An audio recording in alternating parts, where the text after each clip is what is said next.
अस्सलामुअलैकुम। मोहम्मद तैयब। आज हम डिस्कस करेंगे सेल ऑर्गेनेली माइटोकॉन्ड्रिया। तो माइटोकॉन्ड्रिया का स्ट्रक्चर क्या है, इसके सेल में फंक्शन क्या है और ये किन सेल में मौजूद होती है, तो वन बाय वन हम डिस्कस करते हैं। तो सबसे पहले हम माइटोकॉन्ड्रिया एक ऐसी ऑर्गेनेली है जो कि सेल में पाई जाती है और ये क्या फंक्शन परफॉर्म करती है, ये माइटोकॉन्ड्रिया कहलाती है पावर हाउस ऑफ सेल। अब पावर हाउस ऑफ सेल इसको क्यों कहा जाता है, पावर किसको कहा जाता है कि मीन के work done in per unit time. अब वर्क डन किसको कहते हैं, हम वर्क कहते हैं एनर्जी को। तो ये क्या है, हमारे पास सेल में जितना भी काम होगा, जितनी भी मूवमेंट होगी, उसके लिए जो एनर्जी प्रोवाइड करती है वो कौन करता है, माइटोकॉन्ड्रिया करता है। That is why it is called power house of cell. Mean के जितनी भी एनर्जी सेल ने किसी फंक्शन को परफॉर्म करना है, कोई स्मॉलर मॉलिक्यूल से लार्जर मॉलिक्यूल बनाने हैं, तो ये एनर्जी कौन प्रोवाइड करता है, माइटोकॉन्ड्रिया प्रोवाइड करता है। इसकी मेजर एग्जांपल ये है कि जो हमारे मसल सेल्स होते हैं उनमें कंट्रैक्शन और रिलैक्शंस का क्या रोल होता है, वो क्या करते हैं, मूवमेंट के दौरान कंट्रैक्ट भी करते हैं, रिलैक्स भी करते हैं। तो उस दौरान जो एनर्जी प्रोवाइड होती है वो कौन करता है, हमारे पास माइटोकॉन्ड्रिया करता है। तो नेक्स्ट हम मूव ऑन करते हैं कि इसको हम क्या कहते हैं, पावर हाउस ऑफ सेल भी कहते हैं। सेकंड इसकी प्रॉपर्टीज क्या है, तो हम इसको डिस्कस कर लेते हैं। तो ये हमारे पास है मेम्ब्रेन बॉन्डेड ऑर्गेनेली। क्या है, मेम्ब्रेन बॉन्डेड ऑर्गेनेली। अब मेम्ब्रेन बॉन्डेड ऑर्गेनेली है तो इसका मतलब ये भी क्या होगी, इसकी मेम्ब्रेन किससे बनी होगी, फास्फोलिपिड से मिलकर बनी होगी। यानी कि फास्फोलिपिड की बाइलेयर होगी और बाइलेयर में क्या होंगी, प्रोटीन एम्बेडेड होंगी। अब ये मेम्ब्रेन क्या होगी, ये भी सेमी परमिएबल मेम्ब्रेन होगी और क्या होगी, कुछ सेल को कुछ पार्टिकल्स को अंदर एंटर होने देगी और कुछ पार्टिकल्स को अंदर एंटर नहीं होने देगी। तो इस वजह से ये भी क्या है, सेमी परमिएबल यानी डिफरेंशिएट, ठीक है, मेम्ब्रेन होगी। अब ये मेम्ब्रेन बॉन्डेड ऑर्गेनेली है तो इसमें हमने ये अगर पढ़ा है कि मेम्ब्रेन बॉन्डेड ऑर्गेनेलीज हों तो वो कौन से सेल्स में पाई जाती हैं, तो हमने वो भी डिटेल के साथ डिस्कस किया हुआ है। मेम्ब्रेन बॉन्डेड ऑर्गेनेलीज हमेशा किन सेल्स में पाई जाती हैं, हमारे पास यूकैरियोटिक सेल्स में। ऐसे सेल्स जिनके पास क्या होता है, प्रोमिनेंट न्यूक्लियस होता है साइटोप्लाज्म में, तो उन सेल्स में ये क्या पाई जाती है, ये मेम्ब्रेन बॉन्डेड ऑर्गेनेलीज पाई जाती है। तो इसका मतलब ये तमाम यूकैरियोटिक सेल्स में पाई जाती है। यानी कि यूकैरियोटिक सेल्स में फंजाई सेल, प्लांट सेल और हमारे पास कौन से सेल्स आते हैं, प्रोटोजोआ और एनिमल्स के सेल्स आते हैं, तो उनमें ये पाई जाएगी। अब हम एक सेल का, एनिमल सेल का स्ट्रक्चर ड्रा कर लेते हैं ताकि हम जब इस मेम्ब्रेन को स्टडी करें, यानी कि इस ऑर्गेनेली को स्टडी करें, तो हम इसका फंक्शन रिलेट कर लें। तो हमारे पास एक सेल है, आपको पता है कि एक सेल किससे बाउंड होता है, हमारे पास एक लिपिड बाइलेयर से बाउंड होता है। इसमें फास्फोलिपिड की बाइलेयर होती है जिसको हम क्या कहते हैं, प्लाज्मा मेम्ब्रेन, जो किसको कंट्रोल करती है, साइटोप्लाज्म को, इंटरनल एनवायरनमेंट को, साइटोप्लाज्म को एक्सटर्नल एनवायरनमेंट से सेपरेट करती है। अगर हमारे पास क्या होगा, एनिमल सेल्स होगा तो उसमें ये क्या करेगी, एक्स्ट्रा सेलुलर मैट्रिक्स से सेपरेट करेगी इसके इंटरनल एनवायरनमेंट को। अब ये हमारे पास क्या है, प्लाज्मा मेम्ब्रेन। उसके अलावा इसके सेंटर में क्या होता है, हमारे पास एक न्यूक्लियस होता है। क्या होता है, न्यूक्लियस होता है। अब वो भी हमने ट्राई कर लिया। न्यूक्लियस किससे बॉन्डेड होता है, हमारे पास न्यूक्लियर इनवेल्व से बॉन्डेड होता है और ये क्या फंक्शन परफॉर्म करता है, ये स्टोरेज हाउस है जेनेटिक इंफॉर्मेशन का। जितनी भी जेनेटिक इंफॉर्मेशन होगी वो किस में स्टोर होंगी, हमारे पास न्यूक्लियस में स्टोर होंगी। अब नेक्स्ट है, हमने जो ऑर्गेनेलीज डिस्कस करनी है वो भी देखते हैं। उसके अलावा इसमें कौन कौन सी सेल में ऑर्गेनेलीज होती हैं हमने पढ़ा था। तो कौन सी होती है, एंडोप्लाज्मिक रेटिकुलम होती है, जो क्या करती है, सेल के लिए प्रोटीन्स बनाती है। क्या करती है, सेल के लिए प्रोटीन बनाती है। और क्या फंक्शन परफॉर्म करती है एंडोप्लाज्मिक रेटिकुलम, ठीक है, डिटॉक्सिफिकेशन का फंक्शन परफॉर्म करती है। हमने ये भी वन बाय वन डिस्कस कर लिया। उसके अलावा ये स्पोर का फंक्शन परफॉर्म करती है और क्या करती है सेल में, ठीक है, और भी सेल में फंक्शन ये परफॉर्म करती है एंडोप्लाज्मिक रेटिकुलम। तो ये सेल में स्पोर का फंक्शन परफॉर्म करती है, डिटॉक्सिफिकेशन करती है, नर्व इंपल्स को पास करती है और क्या करती है, ये प्रोटीन की सिंथेसिस भी करती है। तो ये हमारे पास क्या हो गया, रफ एंडोप्लाज्मिक रेटिकुलम, जिसपे क्या होंगे, राइबोसोम्स अटैच होंगे। और हमारे पास क्या है, स्मूथ एंडोप्लाज्मिक रेटिकुलम।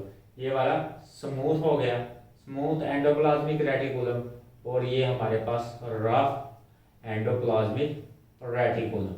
और ये राइबोसोम की प्रेजेंस हमें इस बात का सबूत देती है, यहाँ पे क्या होगी, प्रोटीन की सिंथेसिस होगी। उसके अलावा इसमें क्या होता है कि गोल्जी अपरेटस होता है। क्या होता है, गोल्जी अपरेटस होता है, जो कि फर्दर मॉडिफिकेशन करता है। इसको भी हमने डिटेल के साथ डिस्कस कर लिया। ये भी क्या है, हमारे पास फ्लैटेंड शीट का नेटवर्क है, जो कि क्या करता है, हमारे पास फर्दर प्रोटीन की मॉडिफिकेशन करता है।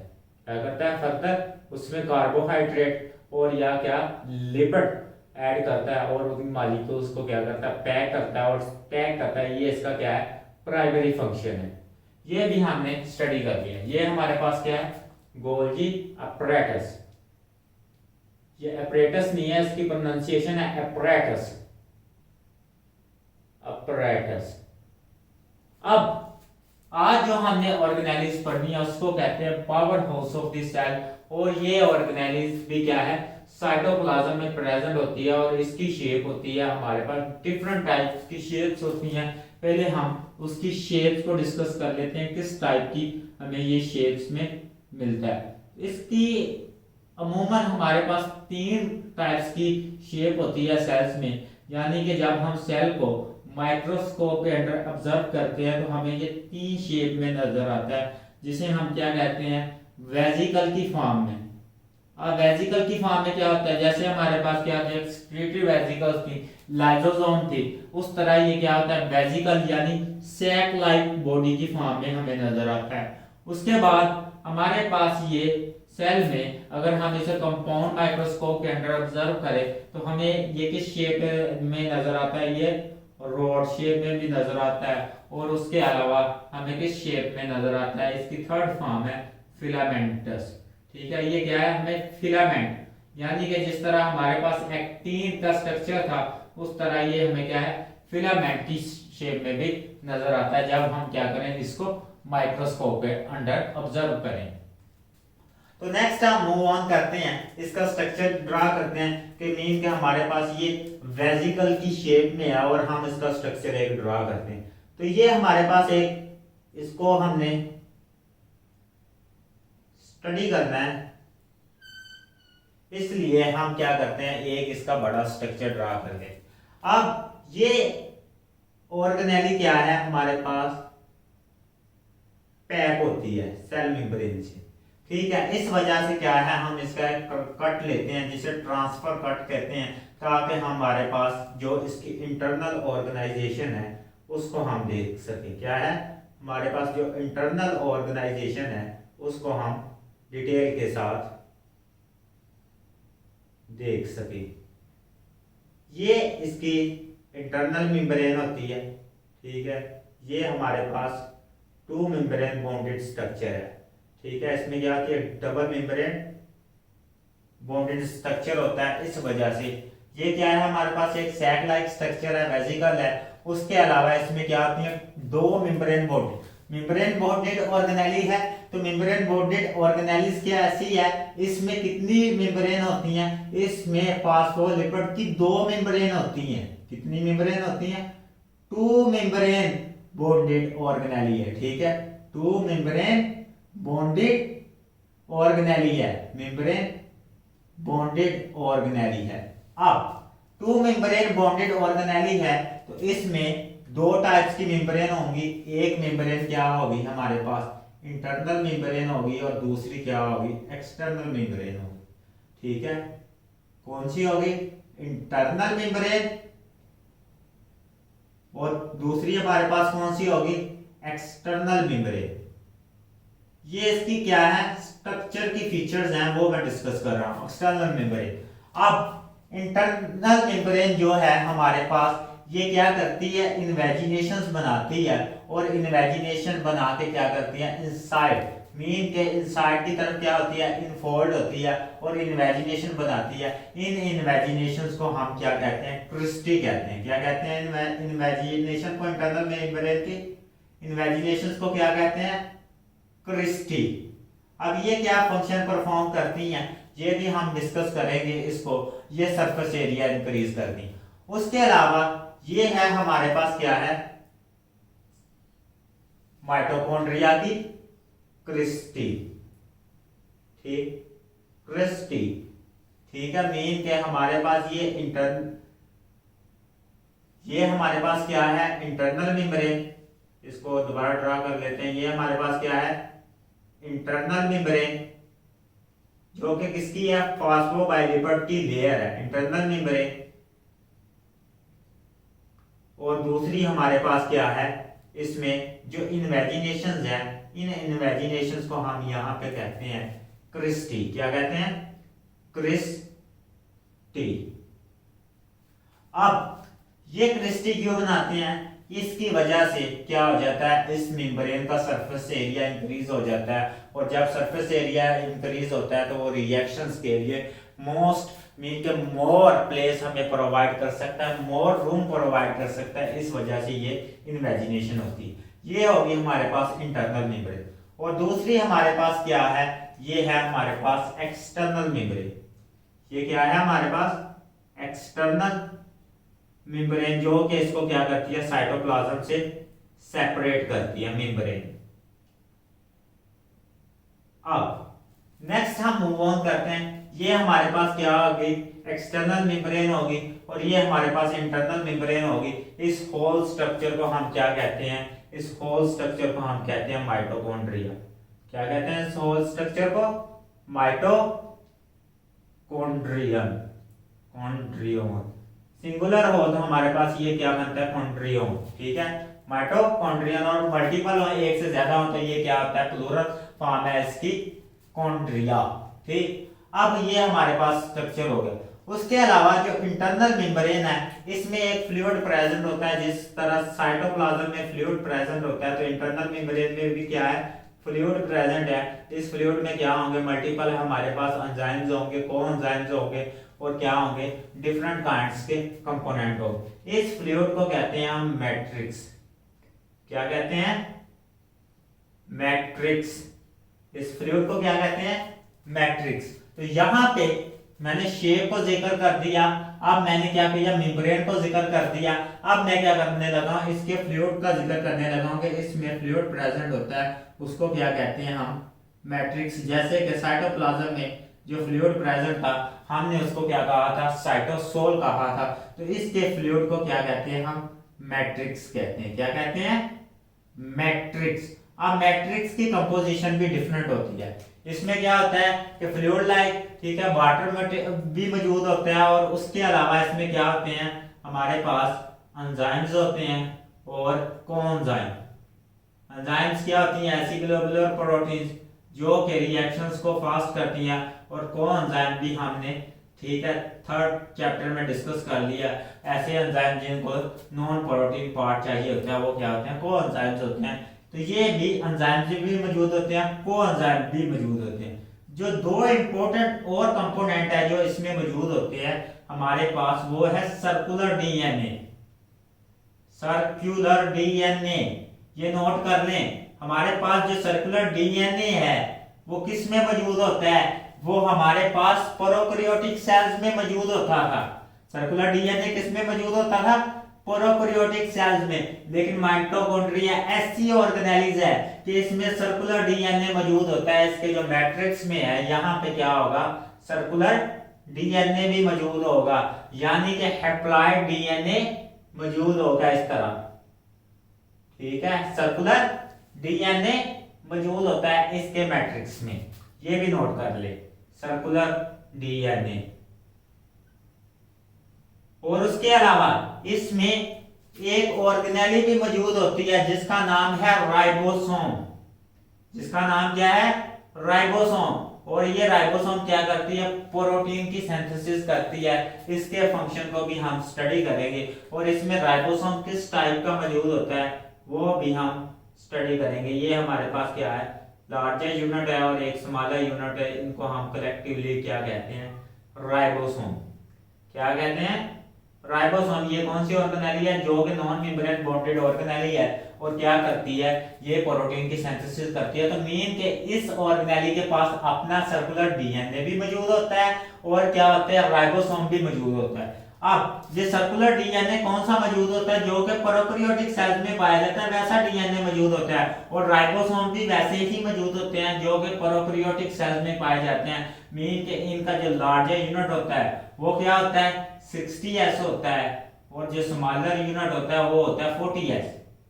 ठीक है, इन राइबोसोम का जो स्मॉलर यूनिट है वो क्या होगा? 40s और जो लार्जर यूनिट है वो हमारे पास क्या होगा? 60s। और टोटल ये दोनों जब कंबाइन करेंगे प्रोटीन के ट्रांसलेशन के दरमियान तो ये क्या बनाएंगे? हमारे पास 70s राइबोसोम। यानी कि प्रोकैरियोटिक सेल में जो राइबोसोम मौजूद होता है वो किसमें? माइटोकॉन्ड्रिया में मौजूद होता है। जबकि साइटोप्लाज्म में यहाँ पे राइबोसोम कौन सा मौजूद होता है? 80s वाला। ठीक है, कौन सा मौजूद होता है? 80s वाला। याद रखिएगा, साइटोप्लाज्म में यूकेरियोटिक सेल्स में कौन सा राइबोसोम मौजूद होता है? 80s वाला। और जबकि माइटोकॉन्ड्रिया में 70s वाला। तो ये हमारे पास क्या है? ये क्वेश्चन पूछ लेता है कि माइटोकॉन्ड्रिया में जो राइबोसोम है वो कौन सा है? तो हमारे पास ये है 70s वाला जो राइबोसोम है, सेट वर्ग इसका यूनिट है, वो मौजूद होता है। अब नेक्स्ट हम मूव ऑन करते हैं कि ये इसका फंक्शन क्या है और हमने इसको वन बाय वन डिस्कस करना है। तो हमने कहा ये power house of the cells है और उससे पहले हमने इसकी शेप्स को डिस्कस कर लिया। अब हम क्या करते हैं? इसको डिस्कस कर लेते हैं डीएनए का फंक्शन क्या होता है और राइबोसोम का फंक्शन क्या होता है। तो ये हमारे पास सेल्फ, ठीक है, ये हमारे पास क्या है? सेल्फ रेप्लिकेटिंग ऑर्गेनेली है। जिस तरह सेल क्या करते हैं? रेप्लिकेट करते हैं, एक सेल से दो सेल बनते हैं। तो ये भी क्या है? हमारे पास माइटोकॉन्ड्रिया एक ऐसी ऑर्गेनेली है जो कि सेल्फ रेप्लिकेट करती है। इसके पास अपना डीएनए है और डीएनए से क्या करती है? ये प्रोटीन मैसेंजर आरएनए बनाती है और मैसेंजर आरएनए को डिकोड कौन करता है? राइबोसोम। और राइबोसोम प्रोटीन बना के न्यू क्या हमारे पास माइटोकॉन्ड्रिया बना देता है। तो मीन के ये सर्कुलर डीएनए है हमारे पास, सी सर्कुलर डीएनए। ये किस में कन्वर्ट होगा हमारे पास? ये मैसेंजर आरएनए में। और मैसेंजर आरएनए को रीड करता है हमारे पास नेक्स्ट राइबोसोम। ठीक है, राइबोसोम क्या करेगा? रीड करेगा और इसको किस में कन्वर्ट कर देगा? प्रोटीन में। और प्रोटीन क्या बना देगी? नेक्स्ट हमारे पास माइटोकॉन्ड्रिया बना देगी। मीन के ये हमारे पास सेल्फ और रेप्लिकेटिंग ऑर्गेनेली है ये वाली, और क्लोरोप्लास्ट एक ऑर्गेनेली है जो कि सेल में मौजूद खुद जैसी ऑर्गेनेलीज बना सकती है विदाउट इंटरफेरेंस ऑफ। ये हमारे पास क्या है? इससे क्या इसकी इंफॉर्मेशन की, न्यूक्लियस के इंफॉर्मेशन की जरूरत नहीं होती, जेनेटिक इंफॉर्मेशन की। इसके पास अपनी इंफॉर्मेशन होती हैं जिनसे क्या है ये हमारे पास न्यू माइटोकॉन्ड्रिया बना देती है। नेक्स्ट हम मूव ऑन करते हैं इसके फंक्शन की तरफ। तो इसमें कौन कौन से प्रोसेस होते हैं हमने उसको डिस्कस करना है। तो इसमें दो काइंड के प्रोसेस होते हैं। फंक्शन हमने डिस्कस कर लिया कि ये क्या है? एनर्जी प्रोड्यूसिंग हमारे पास ऑर्गेनेली है। तो इसका मतलब ये एनर्जी प्रोड्यूस करता है। तो एनर्जी प्रोड्यूस होती है रिस्पायरेशन के प्रोसेस के थ्रू। और रिस्पायरेशन दो तरह की होती है हमारे पास, एरोबिक रिस्पायरेशन होती है और एनारोबिक रिस्पायरेशन होती है। तो इसमें क्या है? हमारे पास जो रिस्पायरेशन का प्रोसेस होता है वो होता है एरोबिक रिस्पायरेशन का। ठीक है, कौन सा होता है? एरोबिक रिस्पायरेशन का, मीन के break down of glucose in the presence of oxygen, aerobic respiration. ये नोट कर ले, मैं यहां पे ये लिखने लगा। अब हमारे साइटोप्लाज्म में क्या मौजूद होते हैं? ग्लूकोज के मॉलिक्यूल्स मौजूद होते हैं। ठीक है, किसके मॉलिक्यूल मौजूद होते हैं? ग्लूकोज के मॉलिक्यूल मौजूद होते हैं इस तरह। ठीक, अब इन ग्लूकोज के मॉलिक्यूल को साइटोप्लाज्म में ब्रेक करता है एक प्रोसेस के थ्रू। वो होते हैं, मीन हमारे पास एक लार्ज साइज का ग्लूकोज का एक मॉलिक्यूल था और इसको क्या करते हैं? ब्रेक डाउन करते हैं दो मॉलिक्यूल में। ठीक है, किसमें? दो मॉलिक्यूल में। ये ग्लूकोज का मॉलिक्यूल था, इनको हम कहते हैं पार्विक एसिड। क्या कहते हैं? पार्विक एसिड। ये दो मॉलिक्यूल में, और इसके दौरान इस प्रोसेस को कहते हैं हम ग्लाइकोलाइसिस। ग्लाइकोलाइसिस ये आपने बायोएनर्जेटिक के चैप्टर में डिटेल से पढ़ना है। तो ये क्या है कि पार्विक एसिड जब ब्रेक डाउन होता है तो बाद में पार्विक एसिड से क्या हमें एटीपी हासिल होती है। ये पार्विक एसिड के मॉलिक्यूल, ये वाले पार्विक एसिड के जो मॉलिक्यूल बने हैं टू, वो फर्दर क्या करते हैं? वो हमारे पास किसमें एंटर होते हैं? हमारे पास ये एंटर होते हैं इसमें। ये क्या है? पार्विक एसिड के मॉलिक्यूल किसमें एंटर होंगे? ये माइटोकॉन्ड्रिया में, और माइटोकॉन्ड्रिया में क्या होगी? इनकी फर्दर ब्रेकडाउन होगी, और ब्रेकडाउन होने के बाद क्या होता है? हमारे पास वाटर बनता है और हमारे पास क्या बनती है? Carbon dioxide. तो ये पार्विक एसिड एंटर होगा और यहां से क्या निकलेगा? कार्बन डाइऑक्साइड, और हमारे पास क्या है? दूसरा वाटर। मीन के हमारे पास ग्लाइकोलाइसिस का जो प्रोसेस है वो साइटोप्लाज्म में होता है, और जो बाकी सारा पार्विक एसिड की ऑक्सीडेशन, ठीक है, क्रेब्स साइकिल, वो कहां पे होगा? हमारे पास इसमें होगा। ठीक, अब हमारा जो एरोबिक रिस्पायरेशन है इसके स्टेप्स हैं, हम वन बाय वन उन स्टेप्स को डिस्कस कर लेते हैं और कहां कहां पे अकर होते हैं, ताकि आप लोगों को ये भी क्लियर हो जाए कि ये स्टेप कहां कहां पे होते हैं। तो हमारा जो एरोबिक रिस्पायरेशन है, आप बायोएनर्जेटिक्स के नेक्स्ट चैप्टर में जब जाएंगे तो पढ़ेंगे, ये एफएससी में ही आपने पढ़ना है, तो इस वजह से अभी नोट कर ले। एरोबिक रिस्पायरेशन का जो प्रोसेस है वो है डिवाइड किया गया 4 फेज में। ग्लाइकोलाइसिस, ये एंट्री टेस्ट के लिए बहुत इंपॉर्टेंट है। नेक्स्ट है हमारा जो स्टेप है वो है, ठीक है, oxidation of पार्विक acid. Oxidation of पार्विक acid, यानी कि ग्लाइकोलाइसिस के प्रोसेस से जो हमारे पास पार्विक एसिड बना था उसकी ये ऑक्सीडेशन। उसके बाद है हमारे पास क्रेब्स साइकिल, यानी कि एसिटाइल कोएंजाइम जो है उससे हमारे क्या बनना है? हमारी एनर्जी रिच कंपाउंड बनने हैं। तो ये क्या है? Krebs cycle.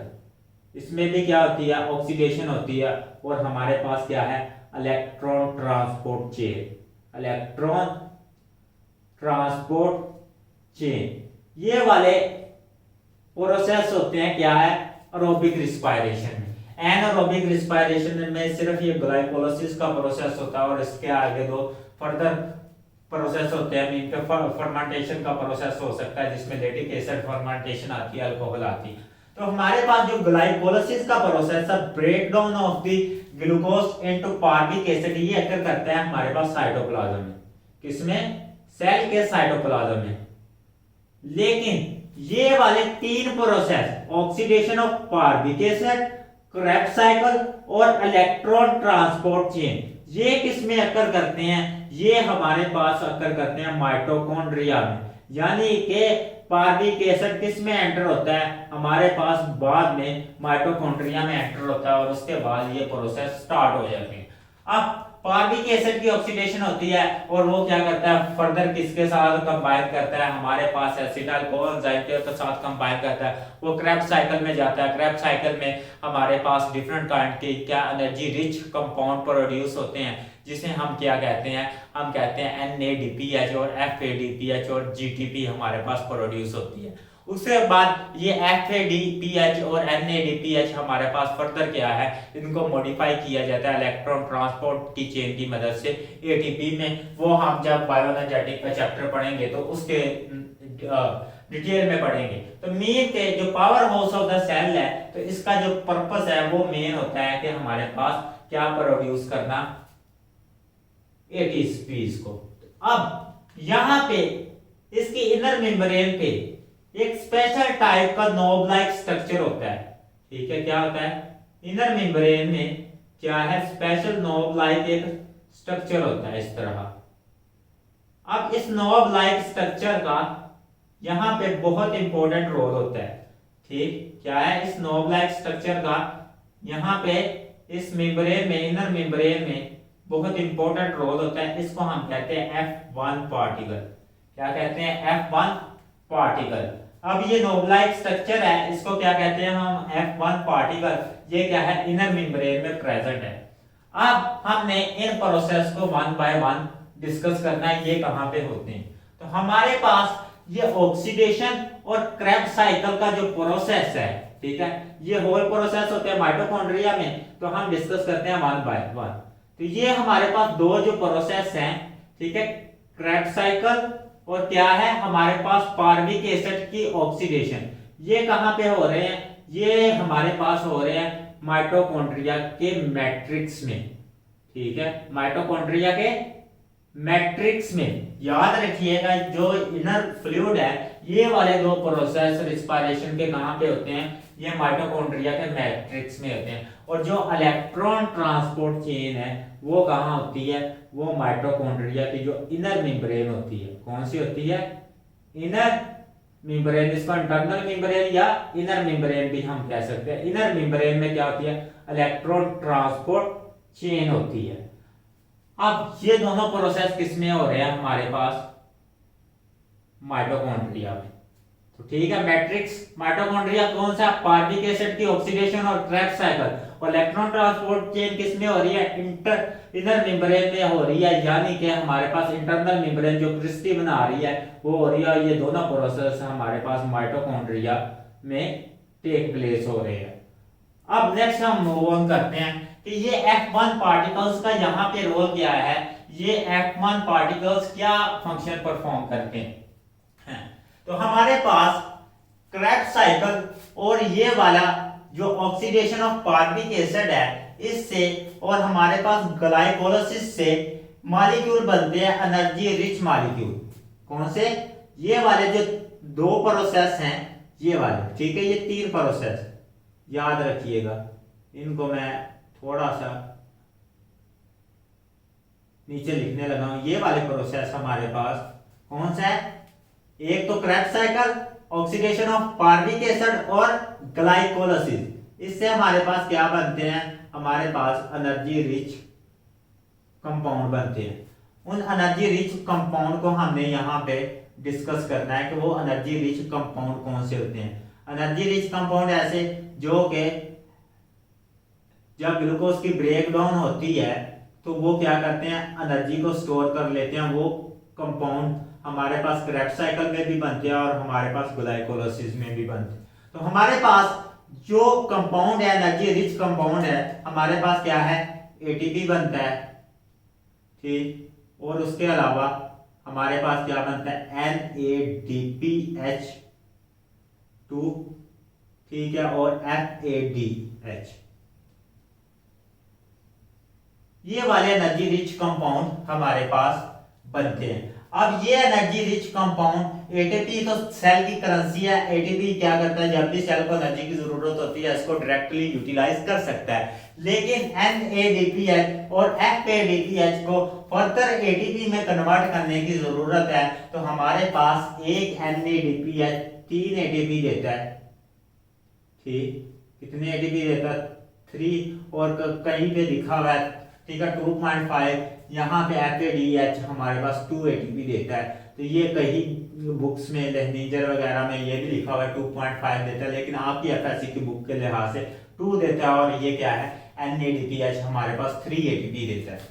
अब इनको एटीपी में कन्वर्ट करना है, तो इनको एटीपी कन्वर्ट करती है हमारे पास क्या कौन सी करती है, इलेक्ट्रॉन ट्रांसपोर्ट चेन। और इलेक्ट्रॉन ट्रांसपोर्ट चेन कहाँ पे रन होती है, हमारे पास इनर मेम्ब्रेन पे रन होती है। और ये क्या करते हैं, NADPH इनर मेम्ब्रेन में, यहाँ पे मैं रेड के साथ इनको थोड़ा सा हाईलाइट कर देता हूँ कि इनर मेम्ब्रेन में हमारे पास क्या होता है कि ये वाली इनर मेम्ब्रेन में प्रोसेस होता है हमारे पास FA DH DPH भी होते हैं और क्या है NA DPH। ये दोनों मॉलिक्यूल आते हैं और क्या करते हैं अपने हाइड्रोजन आयन क्या करते हैं ये हाइड्रोजन आयन इस मेम्ब्रेन को डोनेट करते हैं और ये मेम्ब्रेन क्या करती है हाइड्रोजन को किस में इस इनर स्पेस में इसको क्या कहते हैं इनर स्पेस। ठीक है इसको क्या कहते हैं इनर स्पेस यानी कि दो मेम्ब्रेन के दरमियान जो स्पेस यहां पे पंप कर देती है यानी कि हमारे पास क्या होंगे हाइड्रोजन यहां पे पंप होंगे। वो एनर्जी रिच कंपाउंड है जब क्या करेंगे हाइड्रोजन देंगे एंजाइम उनसे हाइड्रोजन लेंगे तो इन हाइड्रोजन को क्या है इस रीजन में पंप कर देंगे। अब ये क्या है हाइड्रोजन यहाँ पे जब इनकी कंसंट्रेशन क्या होगी इंक्रीज होगी क्या होगी इनकी यहाँ पे इनर रीजन में हाइड्रोजन आयन की कंसंट्रेशन इंक्रीज होगी तो हमारे पास ये जो नोब लाइक स्ट्रक्चर है ठीक है जिसे हमने F1 पार्टिकल कहा है ये वाला जो नोब लाइक स्ट्रक्चर है तो ये क्या है F1 पार्टिकल। तो इसके पास क्या होता है एटीपी सिंथेज एंजाइम होता है। कौन सा एंजाइम होता है एटीपी सिंथेज। ठीक है ये हमारे इसके पास एंजाइम होता है जो कि हाइड्रोजन की कंसंट्रेशन को क्या करेगा दोबारा ये वाले FADH molecule energy rich molecule क्या करेंगे हाइड्रोजन को पंप करेंगे। यहां पे मैं क्या कर लेता हूं ड्रा कर लेता हूं ताकि आपको अंडरस्टैंडिंग हो सके क्लियर। ये हमारे पास क्या है एक मेम्ब्रेन है एक क्या है मेम्ब्रेन कौन सी मेम्ब्रेन है क्रिस्टी। ठीक है इंटरनल मेम्ब्रेन। अब क्या है यहां पे FADH² और NADPH ठीक है मॉलिक्यूल आएंगे और ये मॉलिक्यूल क्या करेंगे अपने हाइड्रोजन डोनेट कर देंगे। ठीक है क्या करेंगे अपने हाइड्रोजन डोनेट करके किस में कन्वर्ट हो जाएंगे NADP पॉजिटिव में और ये क्या है FAD पॉजिटिव में कन्वर्ट हो जाएगा। और ये हाइड्रोजन कहाँ जाएंगे ये हाइड्रोजन जाएंगे इनर स्पेस में। ये हाइड्रोजन कहाँ जाएंगे इनकी कंसंट्रेशन यहाँ पे इंक्रीज होना शुरू हो जाएगी। यहाँ पे क्या हो जाएगी इनकी कंसंट्रेशन इंक्रीज होना शुरू। अब यहाँ पे इनर मेम्ब्रेन में क्या होते हैं F1 पार्टिकल्स होते हैं। F1 पार्टिकल्स के पास कौन सा एंजाइम होता है एटीपी सिंथेज। कौन सा एंजाइम होता है एटीपी सिंथेज। ठीक है एटीपी सिंथेटेज। अब ये एंजाइम क्या करता है ये हाइड्रोजन आयन यहाँ पे एक्सटर्नल कंसंट्रेशन ज्यादा है मैट्रिक्स में क्या है कंसंट्रेशन कम है तो ये क्या करेगा ये एंजाइम क्या करेगा मैट्रिक्स में हाइड्रोजन की मूवमेंट करवाएगा। क्या करेगा हाइड्रोजन की मूवमेंट करवाएगा।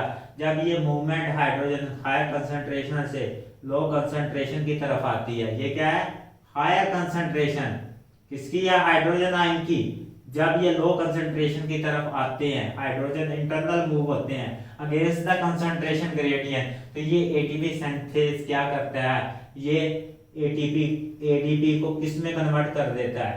ठीक है एक इनऑर्गेनिक फास्फेट यूज करता है और इसको क्या करता है इसको एटीपी में कन्वर्ट कर देता है। इसे क्या कहते हैं कीमियो ऑस्मोसिस भी कहते हैं और इसे क्या कहते हैं ऑक्सीडेटिव फास्फोरिलेशन भी कहते हैं। यानी कि हमारे पास ऑक्सीजन का मॉलिक्यूल यूज करके हम क्या करते हैं ऑक्सीडेशन फास्फोरिलेशन करते हैं। तो ये प्रोसेस होता है इसकी इंटरनल मेम्ब्रेन में और F1 पार्टिकल का ये फंक्शन है। ये क्या करते हैं हाइड्रोजन कंसंट्रेशन से क्या प्रोड्यूस करते हैं हमारे पास डिफ्यूजन के प्रोसेस के थ्रू क्या करते हैं ये पर एनर्जी रिच जो एनर्जी करेंसी ऑफ सेल है एटीपी को जनरेट करते हैं। इस वजह से एक मॉलिक्यूल एडीपी FADPH का हमारे पास क्या देता है 2 एटीपी देता है और NADPH का 3 एटीपी देता है। ये हमने इसको डिटेल के साथ बायोएनर्जेटिक्स के चैप्टर में भी डिस्कस करना है।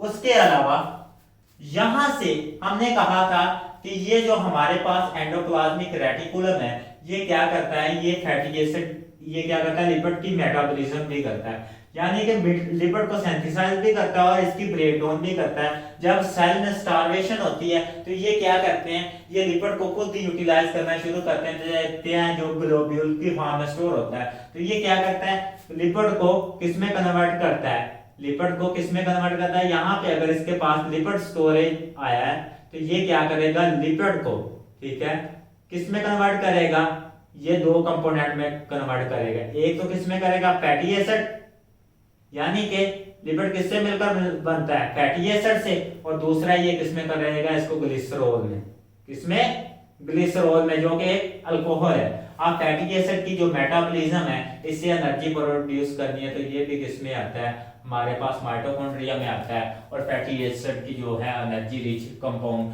वो क्या है, वो भी एनर्जी डिराइव करनी है तो सेल इससे करता है। तो हमारे पास जो power house of the cell है और जो एटीपी जनरेट करता है, तो हमारे पास जो ऑर्गेनेली है वो है हमारे पास माइटोकॉन्ड्रिया।